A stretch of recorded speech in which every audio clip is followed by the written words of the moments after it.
Last night, we heard the voice of a mom whose son was killed by an illegal immigrant. My best friend, my rock, my son, Dominic, my only child, was also killed by an illegal immigrant. I call them illegal aliens.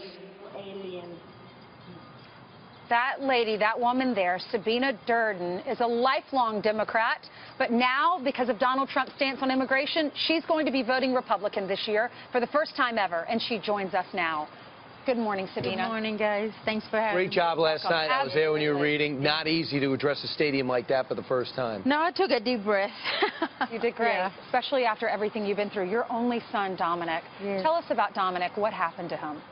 Well, Dominic was 30 years old, and he was an incredible spirit, incredible man, the kind of man you would want for a son-in-law.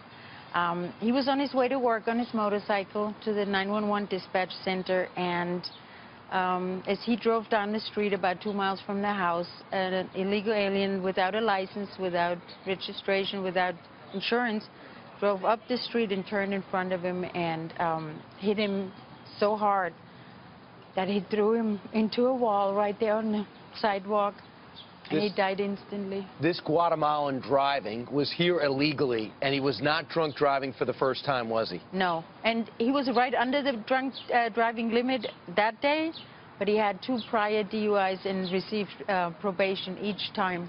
And had already been deported once for Yep. felonies, came Yep. back into America, DUIs twice, probation, kills your son and gets 35 days in jail. It was 9 months, 5-year probation on a misdemeanor without gross negligence.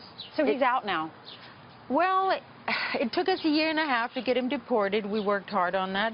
But I have a feeling he's back because his family is in Riverside. Right. So coming back and you were invited to Washington to tell your story in 2013. You testified. You think, Yes. wow, now the world knows. But nothing happened No. afterwards. Nobody picked up the story. I felt like Superwoman.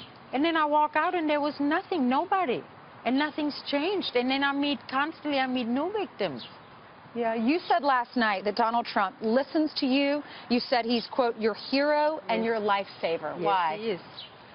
A week prior to Mr. Trump announcing his candidacy, I couldn't take the pain anymore. It was too much. I had no financial help. I had no mental health help. Couldn't get counseling. Single mom. Yeah, my only child gone. I have an incredible fiance, and he didn't know what I was planning. But it was too much, and I planned on committing suicide. You wanted to kill yourself. I sure did. Wow. I couldn't take it. What's your message? Hillary Clinton, she has 1 child. I have 1 child. This resonates with us. What's your message for Hillary Clinton?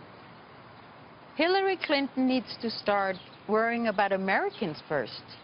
All I hear her talk about is what she will do for illegals, what she will do for refugees. We need help here.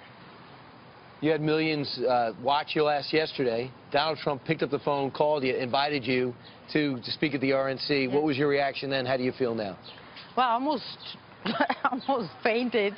I'm incredibly grateful to Mr. Trump, who is my hero and lifesaver. Because of him, I didn't commit suicide, because I heard him announce his candidacy and talk about illegal immigration. I'm grateful to you guys to be here to share this story and not sweep it under the rug. We have to get more honest about it. And it's so great for your son to be able to, you brought his name front and center. Yeah. Yes. To honor him. Deserves it. And he's with you today. He's with me. I have his ashes in my little locket, and he's always by my side. Yes, he is. Wow. Well, God bless you. Thank Sorry you, for guys. your loss. Thank you so much.